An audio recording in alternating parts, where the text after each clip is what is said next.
Ja, jag heter P.O. Jonsson, kallas för Poje, jobbar på Länsförsäkringar i Uppsala. Och idag så har vi varit tillsammans några stycken för att testa huruvida vi kan använda MAUS-produkterna i samband med ett laddskåp.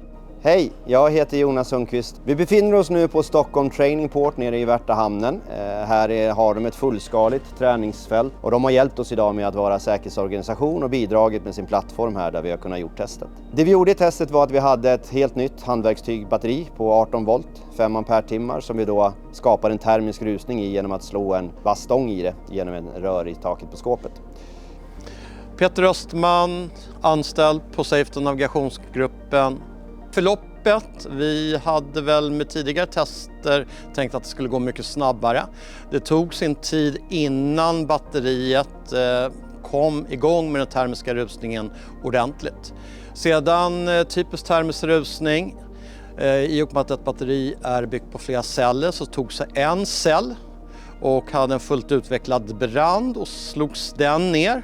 Sen hämtade faktiskt branden till sig lite cell efter cell. Men i och med att släckmedlet låg så tryckt där inne så tryckte det tillbaks branden och skulle ha skåpet stått inne på en byggnad så hade byggnaden de facto stått kvar idag och inte brunnit ner. Och allting som var inne i skåpet i form av kameror och belysning överlevde utan att det tog skada.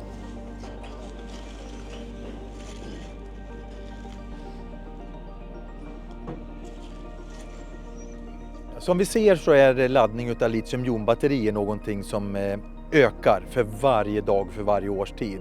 Och det här ser vi som en riskhöjning och vi har ju redan idag erfarenheter kring just att de här batterierna kan vid vissa situationer få en strömrusning och därmed en brandtillfälle.